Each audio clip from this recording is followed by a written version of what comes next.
Hello and welcome back to Beach Bumbling. Today we're going to take a look at some drone footage courtesy of Exploratory Glory's channel. We'll leave their information down below in the description. We're going to walk you through how to open a coconut with minimal tools and effort. We'll check out where we ate and what we ate for the day.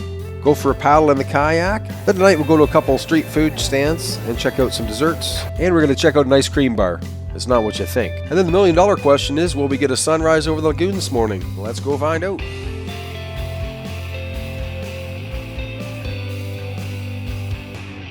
When I first got out there, it was looking really promising, but patience is a virtue, and I waited, and lo and behold, eventually it started to clear up a little bit. Not textbook beautiful, but I will take it compared to where we were. It looks like. Well, see. I feel like if I went straight, I would have been here. I can't turn left. It says no left turns. Oh. No left turns. Oh my God, Zoolander would love this place. You can't turn left. Oh my God. What? Look at that Anaheim's duck goalie. Did you expect to see that in Mexico? Throughout most of town, you can't go 2 blocks without seeing something painted on a fence or a wall. These are the ones that we saw on the way to breakfast today. Check out the street art video coming up on our channel. Restaurant cafe. Huevos, no gusto. Yep. Good eye.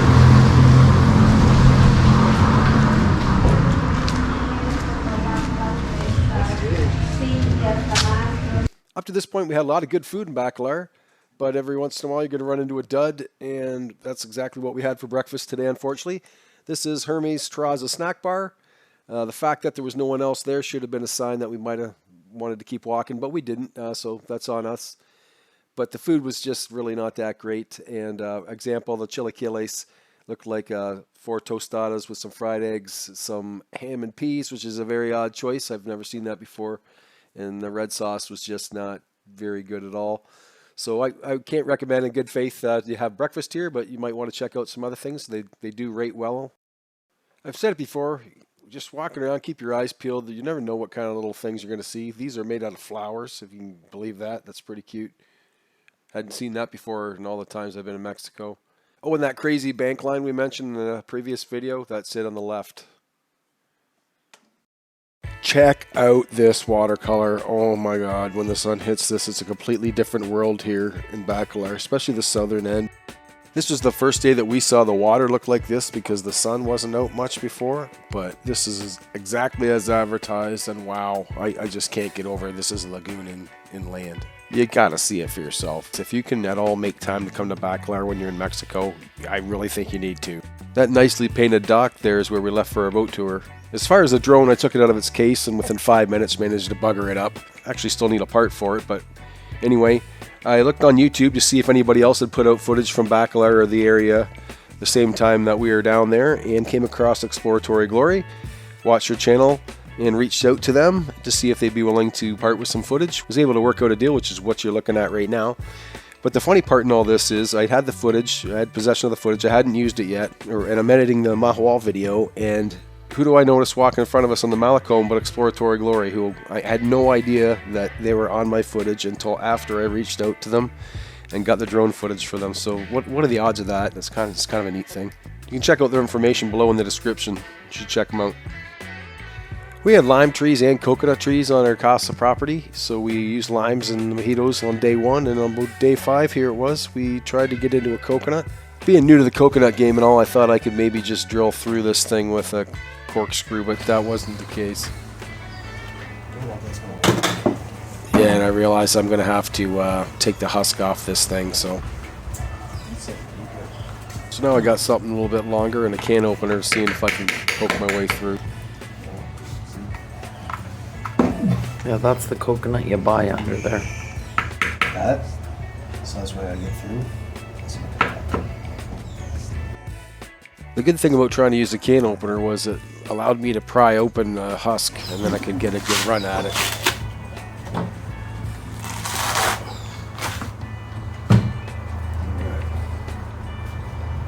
Once you get the husk off, you're going to want to look at the top of the coconut. Be some black dots on there, and those are softer spots of the coconut, so I was using those to drill through with a corkscrew. If could have a corkscrew. I'm pretty sure you could pierce those with a sharp object. Just be careful. Once you pierce the coconut in the middle, you will be able to hear the air kind of rush out. Yep. So you get air come out of that.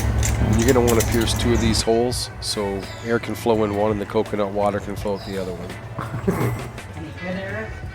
No. So now that you've drained the coconut, you're going to take it over to an edge like stairs, and at the fattest part, you're going to hit it 2 or 3 times and just keep rotating it about, I don't know, a quarter turn, and eventually you'll hear a crack, just like that, and then you'll just keep going and you'll be able to rip it in half. You don't even have to hit it that hard, really. Surprise. Voila. Yeah! Woohoo! 15 minutes, probably. End results. All the mess. There's true coconut, right? You like it?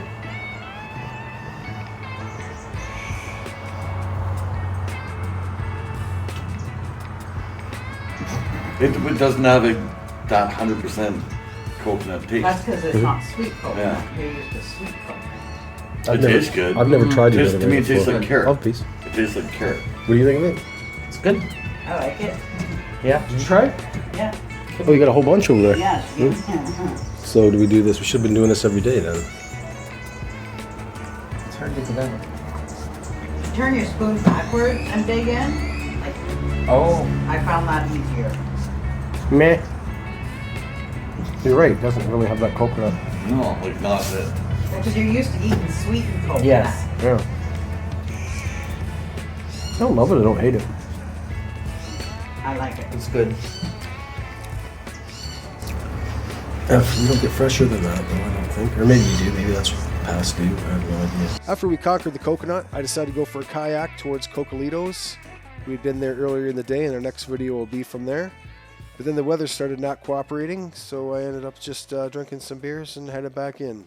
But one thing to know about the water around here in the mornings, every day it was like a sheet of glass. So if you kayak, that's probably the best time of day to go from what I saw. And you're inland, so you're not getting a tide. So that means you're not getting any of the big waves or anything like that. It's pretty smooth, and it's actually a really good lagoon for kayaking. But be careful. If you drop something like equipment-wise or anything into the snow taste, you're probably not getting it back. So just pay attention and keep an eye on your gear. After that, it was back up to the house to get ready to go out to get something to eat. So we walked out to the street, found the first cab that we could find again, and then we got dropped off in town, and we both kind of went separate ways today. Kim and Al were kind of tacoed out. They ended up going back to the La Burguesa del Pueblo, that kick-ass burger place we were at in our first video. They had 2 more burgers for 325 pesos, 23.40 Canadian or 17.50 US. We walked around town for a little bit, trying to find a cheap place to eat.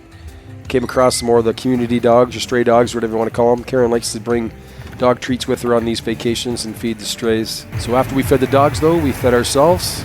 Here we are at Antojito or Zaba BACALAR. It's a small local place. A lot of the usual suspects like empanadas, quesadillas, tostados, salbutes, etc., etc. I had 3 chicken tinga tostadas, pictured here, and Karen had 3 chicken tacos dorados. Came with 3 salsas, and that dark one was hot as fuck. Oh, Karen said that this was the best tasting taco she had the whole time we were in BACALAR. The total for us was 120 pesos or 8.65 Canadian or 6.50 US. We ended up paying 140 pesos, which is just a smidge over 10 Canadian with tip.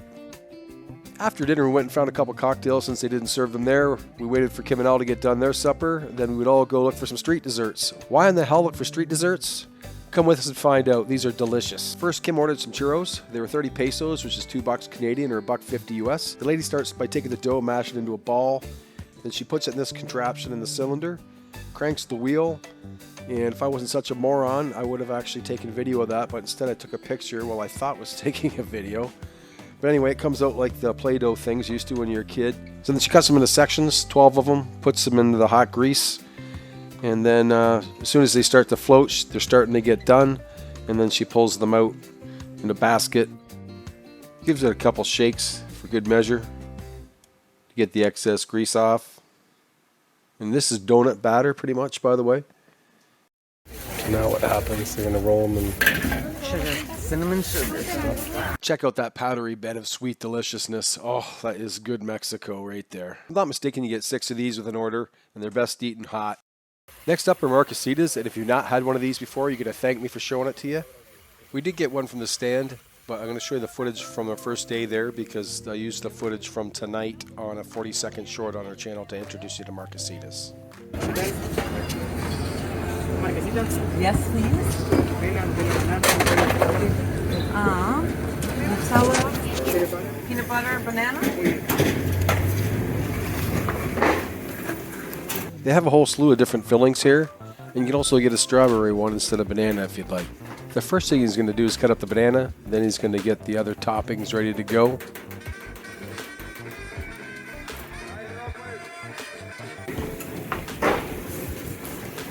What did you get in it?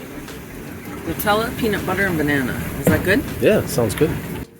Now he's going to pour some waffle batter onto the waffle iron, and when it cools off, it'll be hard like a waffle cone.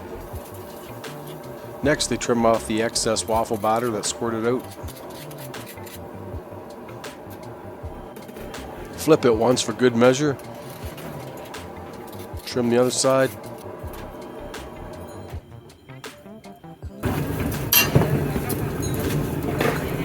Imagine not burn his fingers. I know. It's so fun.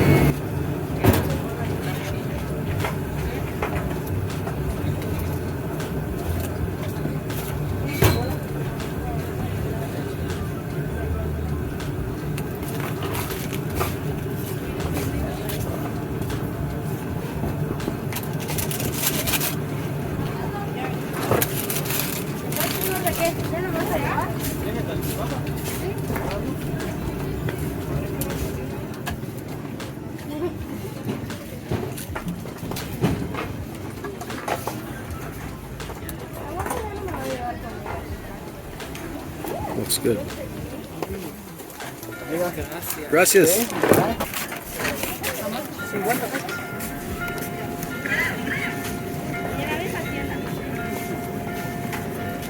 Gracias. Hasta luego. This remains one of our favorite desserts in Mexico. The flavors, the textures, they're on point. Oh my gosh, you gotta have one of these things. I wish I was eating one right now. Well, the only way we could think of to follow that up was to get some ice cream. We're not talking about the kind you get in a bowl or in a cone.